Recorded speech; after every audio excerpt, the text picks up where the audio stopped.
Welcome to CC bank. ഞാൻ മേഘ. നിങ്ങൾ എല്ലാവരും വളരെ ആകാംക്ഷയോടുകൂടി കാത്തിരിക്കുന്ന ഒരു കാര്യമാണ് എന്തായിരിക്കും CSEBയുടെ കട്ട് ഓഫ് എന്നുള്ളത്. നമ്മുടെ കമന്റ് ബോക്സ് നോക്കിക്കഴിഞ്ഞാലും പേഴ്സണൽ ആയിട്ടും അല്ലാതെയും വാട്സപ്പ് ഗ്രൂപ്പിലൂടെയും എല്ലാ തരത്തിലും കുട്ടികൾക്ക് ഇപ്പൊ ചോദിക്കാൻ ഒറ്റ കാര്യമുള്ളൂ, എത്രയായിരിക്കും മിസ്സേ കട്ട് ഓഫ്, എത്രയായിരിക്കും മിസ്സേ കട്ട് ഓഫ് എന്നുള്ളത്. അപ്പോൾ കട്ട് ഓഫ് എന്നുള്ള നിങ്ങളുടെ മനസ്സിൽ ഇപ്പോൾ നിലനിൽക്കുന്ന ഈ ഒരു കാര്യത്തിന് ഒരു ഉത്തരവുമായിട്ടാണ് ഇന്ന് ഞാൻ വന്നിട്ടുള്ളത്. നമുക്ക് നോക്കാം നമ്മൾ പ്രതീക്ഷിക്കുന്ന CC പ്രതീക്ഷിക്കുന്ന എക്സ്പെക്റ്റഡ് കട്ട് ഓഫ് എത്രയാണെന്നുള്ളത്. അപ്പോൾ എക്സ്പെക്റ്റഡ് കട്ട് ഓഫ് പറയുന്നതിന് മുന്നേ നമ്മൾ വിലയിരുത്തേണ്ട കൃത്യമായ യാഥാർത്ഥ്യങ്ങളെ വിലയിരുത്തിക്കൊണ്ട് മാത്രമേ നമുക്കൊരു കട്ട് ഓഫ് പ്രഡിക്റ്റ് ചെയ്യാനായിട്ട് പറ്റുള്ളൂ അല്ലെ. അപ്പോൾ എന്തൊക്കെയാണ് യാഥാർത്ഥ്യം?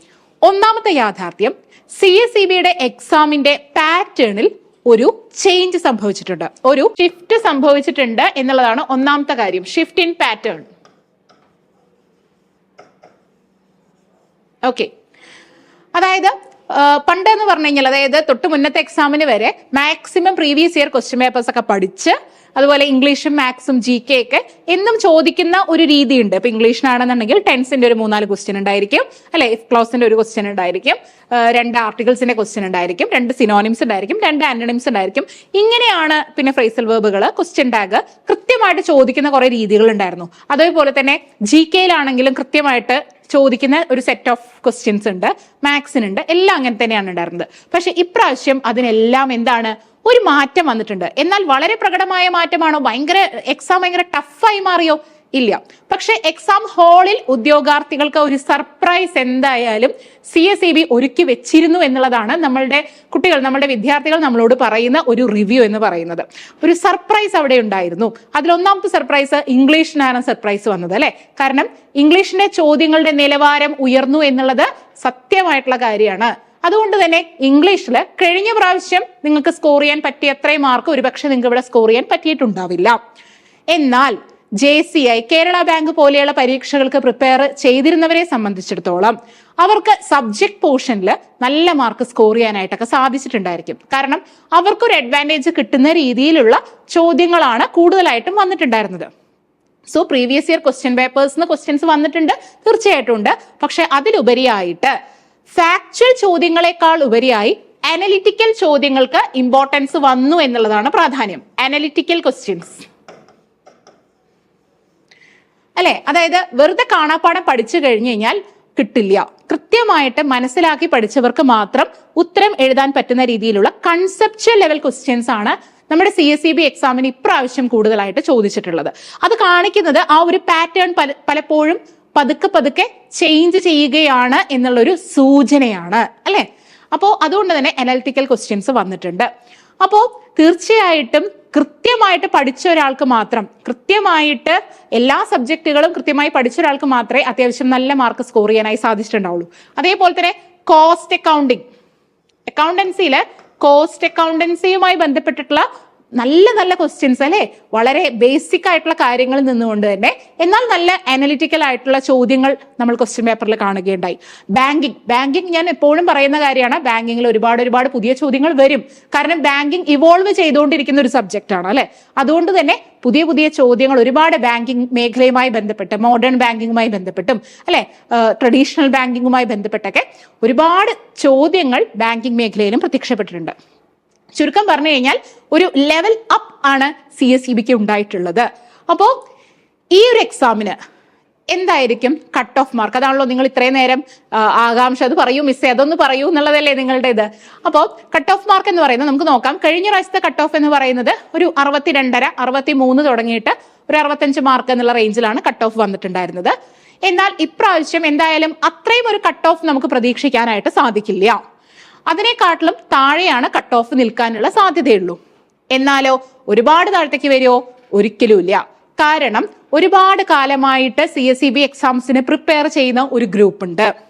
അതേപോലെ തന്നെ JCI, കേരള ബാങ്ക് തുടങ്ങിയിട്ടുള്ള എക്സാംസിന്, അതുപോലെ KRFED അക്കൗണ്ടന്റ് തുടങ്ങിയ പരീക്ഷകൾക്ക് വേണ്ടിയിട്ട് കൃത്യമായി പഠിച്ചുകൊണ്ടിരിക്കുന്ന, കുറച്ചു കാലമായി തന്നെ അതിനുവേണ്ടി പ്രിപ്പയർ ചെയ്തുകൊണ്ടിരിക്കുന്ന ഒരു വലിയ കൂട്ടം ഉദ്യോഗാർത്ഥികളുണ്ട്. അപ്പോ ഇവരൊക്കെ അത്യാവശ്യം നല്ല രീതിയിൽ പഠിച്ചെത്തിയിട്ടുള്ള ഭാഗമാണ് അല്ലെ, പഠിച്ചെത്തിയിട്ടുണ്ട്. അതുകൊണ്ട് തന്നെ CSEBയുടെ ഈ ഒരു എക്സാമിന് ഇവരെല്ലാവരും തന്നെ അപ്പിയർ ചെയ്തിട്ടുണ്ട്. അതുകൊണ്ട് തന്നെ അത്യാവശ്യം നല്ല രീതിയിൽ കോമ്പറ്റീഷൻ വന്നിട്ടുണ്ട്. ഓക്കെ, സോ കട്ട് ഓഫ് എന്ന് പറയുന്നത് നമുക്ക് പറയാം ഒരു 57 മാർക്ക് തുടങ്ങി 61 മാർക്കിന്റെ ഉള്ളിലായിരിക്കണം കട്ട് ഓഫ് വരാനുള്ള സാധ്യത. അപ്പൊ കട്ട് ഓഫിന്റെ ഒരു പോസിബിലിറ്റി എന്ന് പറയുന്നത് 57നും 61 മാർക്കിനും ഇടയിലായിട്ട് വരാനാണ്. അപ്പോൾ 63 നമുക്ക് ആദ്യം ഉണ്ടായിരുന്ന കട്ട് ഓഫ് എങ്കിൽ എന്തായാലും അതിനേക്കാളും ഒരു 2 മാർക്കാണ് താഴത്തേക്ക് പോവുക. അപ്പൊ മിനിമം ഒരു 57ഉം മാക്സിമം ഒരു 61 മാർക്കും വരാനുള്ള സാധ്യത ഉണ്ട്. പിന്നെ പലരും ചോദിക്കും, അയ്യോ ഇത്രയൊക്കെ കട്ട് ഓഫ് വരും, എനിക്ക് അത്ര മാർക്കൊന്നും ഇല്ലല്ലോ എന്നുള്ളതൊക്കെ നിങ്ങൾ ചിലപ്പോ കമന്റ് അല്ലെ പലപ്പോഴും പറയാറുണ്ട്. കുറെ പേരൊക്കെ നിൽക്കുന്നത് ഒരു ബോർഡർ ലൈനിലാണ്. ഇപ്പൊ നമ്മൾ ഒരു റിവ്യൂ എടുത്തപ്പോൾ നമുക്ക് കിട്ടിയ ഒരു ഇത് പ്രകാരം ഒരു 50s ഏറ്റവും നന്നായിട്ട് പഠിക്കുന്ന കുറെ പിള്ളേർ വന്ന് നിൽക്കുന്ന ഒരു മാർക്ക് എന്ന് പറയുന്നത് 50കൾ, 52, 53. എന്നാൽ 55ഉം 62ഉം 63 ഒക്കെ സ്കോർ ചെയ്തവരും ഉണ്ട്. അപ്പൊ അതും കൂടി നമ്മൾ മനസ്സിലാക്കണം. സോ അതുകൊണ്ട് തന്നെ 57 മാർക്കിന്റെയും 61 മാർക്കിന്റെയും ഇടയിലായിരിക്കും CSEB കട്ട് ഓഫ് എന്നാണ് നമ്മളുടെ ഒരു നിഗമനം എന്ന് പറയുന്നത്. അത് വെറുതെ ഒരു ബ്ലൈൻഡ് ഗസ് അല്ല, കൃത്യമായിട്ട് എല്ലാ സബ്ജക്ട്സുകളും വിലയിരുത്തിക്കൊണ്ട് നമ്മൾ പ്രെഡിക്റ്റ് ചെയ്യുന്നതാണ്. 57 to 61 റേഞ്ചിന്റെ ഉള്ളിലായിരിക്കണം നമ്മുടെ കട്ട് ഓഫ് എന്ന് പറയുന്നത് കേട്ടോ. അതാണ് ഏറ്റവും പ്രോബിലിറ്റി കൂടിയ ഒരു റേഞ്ച് എന്ന് പറയുന്നത്. ചിലപ്പോൾ ഒരു 1 or 2 അങ്ങോട്ടോ ഇങ്ങോട്ടോ മാറാം എന്ന് മാത്രം. എന്തായാലും ഈ ഒരു റേഞ്ച് ഗ്രൂപ്പിൽ ഉള്ളവർക്ക് പ്രതീക്ഷിക്കാനുള്ള വകയുണ്ട്. അപ്പോൾ നിങ്ങൾ തീർച്ചയായിട്ടും എന്താണ് ഇന്റർവ്യൂവിനൊക്കെ നിങ്ങളെ വിളിക്കും എന്നുള്ളൊരു പ്രതീക്ഷ നിങ്ങൾക്ക് മനസ്സിൽ വെക്കാവുന്നതാണ്. ഇനി ബാക്കിയുള്ളവർ പേടിക്കേണ്ട ആവശ്യമുണ്ടോ? ഒരിക്കലും ഇല്ല. കാരണം എന്താണ്, നന്നായിട്ട് പഠിക്കുക. അടുത്ത എക്സാംസ് നിങ്ങളുടെ മുന്നിൽ വരുന്നുണ്ട് അല്ലെ. നമുക്കറിയാം മെയ് ജൂൺ ആയിട്ട് അടുത്ത എക്സാം വരും. അതുകൊണ്ട് തന്നെ ഏറ്റവും നന്നായിട്ട് പഠിക്കുക. കട്ട് ഓഫിനെ കുറിച്ച് ആലോചിച്ചിട്ടൊന്നും നിങ്ങൾ പേടിക്കേണ്ട ആവശ്യമില്ല, അതിനെക്കുറിച്ച് ആലോചിച്ച് ഡെസ്പ് ആവേണ്ട ആവശ്യമില്ല. ഓരോ എക്സാംസ് എഴുതുമ്പോഴും നമ്മൾ പുതിയ ഒരുപാട് കാര്യങ്ങൾ പഠിക്കുന്നുണ്ട്, മനസ്സിലാക്കുന്നുണ്ട്. കയ്യിൽ അപ്പോയിന്റ്മെന്റ് ഓർഡർ കിട്ടുന്നത് വരെ പഠിക്കുക എന്നുള്ളതാണ് ഇതിനെല്ലാം ചെയ്യേണ്ട കാര്യം. ഇതാണ് എല്ലാത്തിന്റെ അടിസ്ഥാനം.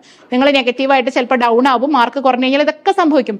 പക്ഷേ അടുത്ത ദിവസം തൊട്ട് പിന്നെയും എഴുന്നേറ്റ് മുന്നോട്ട് ഓടാനുള്ള ഊർജം ഉണ്ടാവണം. ആ ഊർജത്തിൽ ഊന്നിക്കൊണ്ട് നിങ്ങളുടെ ലക്ഷ്യത്തിന് വേണ്ടിയിട്ട് ശ്രമിച്ചുകൊണ്ടേയിരിക്കുക. നിങ്ങളുടെ കൂടെ CC ഉണ്ട്.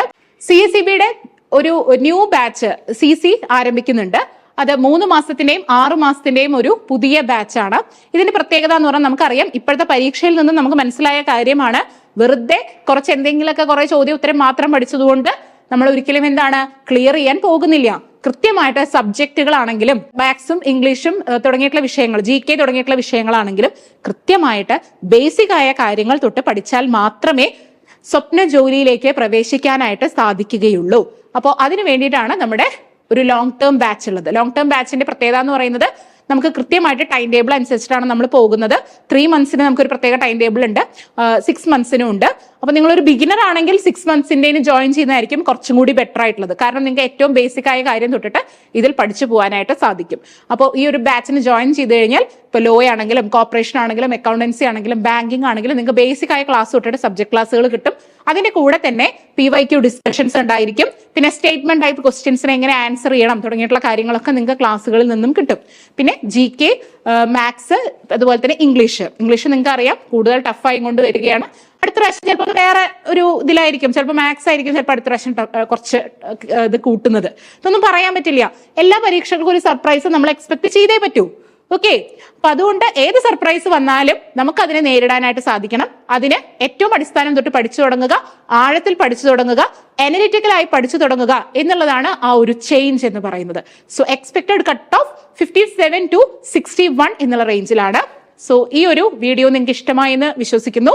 സോ നിങ്ങൾ ലൈക്ക് ചെയ്യുക, ഷെയർ ചെയ്യുക, സബ്സ്ക്രൈബ് ചെയ്യുക. Thank you.